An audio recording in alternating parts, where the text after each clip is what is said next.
What's up, guys? Trev here. Today I am taking a look at the newest Hot Wheels RLC release, the 1981 Toyota SR5 four-wheel drive. This actually is the most recent release. This isn't a pre-order from like 8 years ago. This dropped just this past Tuesday. I'm recording this the following Thursday. Not the following Thursday, the same Thursday. It's 2 days later. That's what I'm trying to say. This went on sale Tuesday. It's now Thursday. 2 days have elapsed, and it's already here, which is cool. And yeah, here it is. So 1981 Toyota SR5 four-wheel drive. There is the art. Very 80s in the desert. Very retro, very cool. Hot Wheels RLC. It's a cool logo. 81 on the side there. Here's a bunch of, here's a wall of text if you want to read that. Redline Club. I like the packaging. All right, let's open this up. So first things first, when you're opening this up, be very careful. Because of the height of the model, no screws. Be very careful. Do not drop this. All right, here we go. Let's take this out. Alrighty, here is the model. So, quick overview about the car itself in real life. So this is the Toyota SR5. It's also known as the Hilux. And we'll get to that later. We will address that in due time. This is known as the Toyota Hilux as well. That's what I'm probably going to call it because I always call them the Hilux. This is the third generation, which was produced from 1978 to 1983. It is a 22R four-cylinder engine. The final assembly for this in the U.S. was actually in Long Beach, California, which is not that far from me. I've been to Long Beach multiple times. This car truck was redesigned for the U.S. So it has a less complex body, and the front headlights were actually redone, so they're single round headlights. This also has an RF1A transfer case, which people call a dual or triple T case, and it has a lower gear ratio. So yeah, this is a pretty neat truck, nice early 80s Toyota truck, and I'm gonna just point it out right now. We have a quality issue. Right there is a little smear of white paint right there. That is very noticeable. You can see it. This is probably from the top layer here, or it could be from the roll bar here. There is this thing of white paint. I don't know if that's going to come off. I'm not sure. Where's my cloth? It's over here. I'm gonna just wipe this down a bit. As you can see, it's a bit dirty. It's fine. Oh, what is that on the top? Hold on. Is that another? Look at the paint. Oh my gosh, what is with the quality control?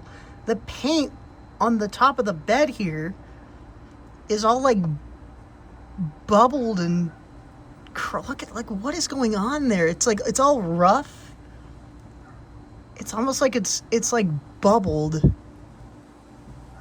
I don't know if you can see that. It's not like a smooth Spectre Flame. It looks, gosh, that's unfortunate. Yeah, this side is smooth. This one's really rough. So two quality issues with the paint. We have a white mark there, and then we have a rough edge there on the top. So that's quite, yeah, you can see it there. That's very unfortunate. Very unfortunate because this is $33 plus shipping and tax. These are not cheap. And to have quality issues like this really put a damper on things. It's actually very unfortunate that this is happening. Anyway, let's actually look at the model itself. So, this actually has a new wheel on it. This is a new off-road six-spoke that they developed for this model. I don't know if we'll see it anywhere else. It's pretty cool. The color is I think it's called, is it icy or ice blue? They call it ice blue Spectre Flame. With this top part here is white with the orange and orange and yellow striping. This is actually a factory trim or a factory kind of deco with the white and the blue with the striping. It's a really nice design. I like how Hot Wheels replicated it. And I believe there's actually a red version with the same striping as well. Maybe that will be the next version. I don't know. But you have the door handle and the keyhole detailed there. You have Toyota four-wheel drive there, the striping. The mirrors are actually a separate piece and they're chromed, which actually looks really sweet. You get a tan interior in there. Let's get in there. Yeah, there's your tan interior. You have a roll bar here on the back with the smiling KC lights, which is really cool as well. And this is painted in white. This could be where this smear came from. It maybe came from the lights, or it came from the top here. You have a little sunroof there that's partially cracked. You have the back with the taillights, Toyota, 4-wheel drive. You have the front, the grille. You have the little Toyota T there. It doesn't actually say Toyota on the grille, though. I'd imagine due to space they couldn't quite deco on there. But you have the headlights printed in. The suspension and all that is actually a separate piece. So you have the drive shaft there. You have the leaf springs suspension, or the leaf. Is it leaf sprung, or are those leaf? I don't know. I don't want to say something that's wrong. But you have the suspension there, which is cool. Here's the drive shaft and all that, which is pretty cool.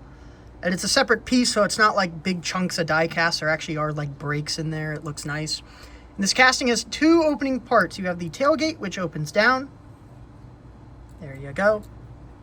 And you also have the hood that opens. Let's see if I can get this open. There we go. What is that? It's a fly. Okay, that was really loud. There's your engine detail. There's detail in there. There's some, oh my gosh, that thing is loud and it's large. Anyway, there's some detail. It's a bit blobby. Not bad. Closes nicely though. It's nice and shut. Here's my opinion on this model. It looks nice, right? It's actually really well done. I love the color. I love the deco. It looks really, really sweet. The color's nice. It's kind of icy blue. It's a great model. However, the big asterisk is these quality issues really put a damper on it. Because I love this casting. The way it was done with the separate suspension pieces, the deco, the color, everything is really nice about this. But the quality issues they're too big to ignore. Because like you look at this side, you can see that mark. And you can just feel how rough it is on the top there. This isn't just something I can gloss over. This is pretty huge. It's massive. The new wheels on this look really nice, though. I do quite like this 6-spoke. But yeah, that's the Toyota Hilux, the 81, or the SR5. Not quite a Hilux. I'm going to call it the Hilux. Really cool model, really nice RLC release. The casting's really good, the execution's really good. But once again, quality issues put a bit of a damper on this model. But I still love it. Oh, and also you got the little mud flaps there. Look at that. Mud flap, mud flap. Spare tires actually part of the rivet there, so that's pretty cool.